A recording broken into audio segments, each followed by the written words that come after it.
Harris English, four-time PGA Tour winner, over $26 million earned in professional golf, and certainly one of my favorite golf swings ever. I am such a big fan of Harris English's swing. It's so easy, simple, and most importantly, this is a very teachable motion. There's a lot that we can learn from this golf swing, so let's talk about some aspects that we can take from this swing to improve anyone's golf swing. Let's start off with the address. The posture at address for Harris English is a little bit interesting. He has a bit of a curved back, and I think part of this is because Harris English is a taller guy. Harris is 6'3". Some golfers who are a little bit taller don't like to have tall golf clubs and have a really upright posture at the address position. Another example of this is Keegan Bradley, who is very well known for standing very hunched over the golf club. So this is not an excellent position to be teachable with, but he's very relaxed, obviously. Those hands just seem at rest. There's a little bit of knee bending in the golf swing.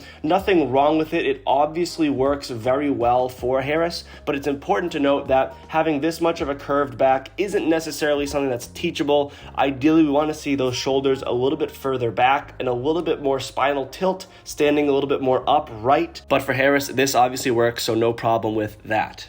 Now, looking at this takeaway, the club face stays fairly neutral. The hands do come through a little bit high, and it's a really one plane golf swing. Where the club comes up, it is returned to those same positions through the ball. And this makes things very simple. A big key to having a one plane golf swing like Harris is that when your tempo feels a little bit shaky and you feel a little bit out of sync, a one plane golf swing can still return that golf club to the correct positioning. So that's why we see a little bit more consistency out of a swing like this. Especially with driver, we will see a wider takeaway. That club starts pretty far outside of the ball, and those hands come right up to a nice position.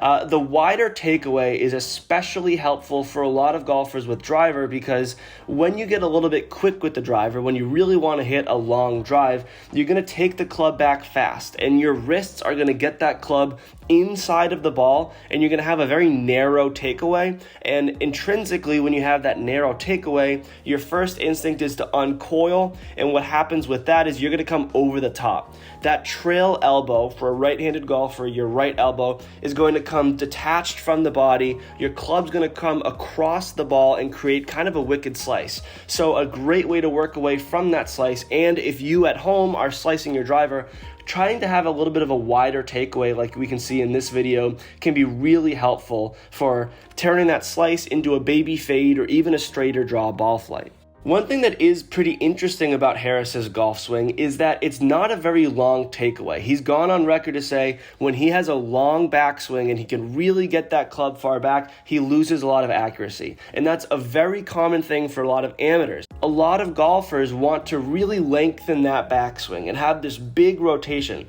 when in reality, you don't need that. If those 10, 15 extra yards that you're going to get from that long backswing are not worth the lack of consistency in ball striking and the lack of accuracy that you're going to have. Tony Finau, Jon Rahm are both people who have had longer golf swings, but they lost so much accuracy that they went to a shorter backswing, and obviously those are two of the more successful players on tour.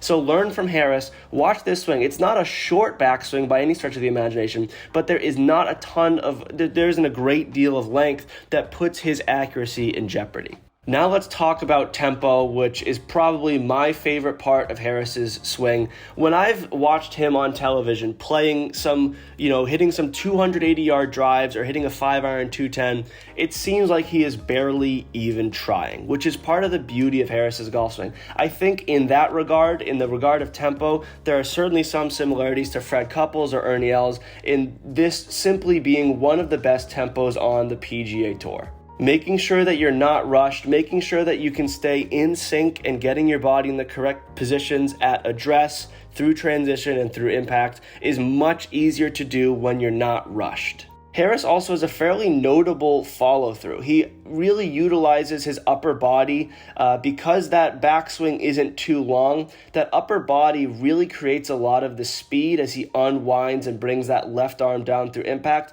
Because that upper body is so active, the upper body finishes very heavily rotated through the ball. This is because he can't really stop that upper body motion. Because it's creating so much power, it needs to continue to release through the ball, and the hands kind of follow suit of that upper body, and that's why the hands come so far back. It's a little bit of an abnormal swing, but he's always on balance. Another guy who does this is actually Adam Scott. He has a very full finishing position, and as long as you're staying on balance, the position at which you finish in is kind of negligible as long as you're staying in sync with the rest of your swing. And balance, balance, balance. This is something that so many people overlook. If you're hitting your driver swing and you can't hold that position for a few seconds after the swing, it's time to slow things down. It's time to get control over that balance. Because if you're losing balance, you're certainly going to lose control over your club face. I'm curious to hear your thoughts on the golf swing of Harris English. This is probably a top 5 PGA Tour swing for me right now. I absolutely love his motion. Love watching his short game as well. That's really part of what makes him shine. He's an excellent putter, can get the ball up and down from just about anywhere.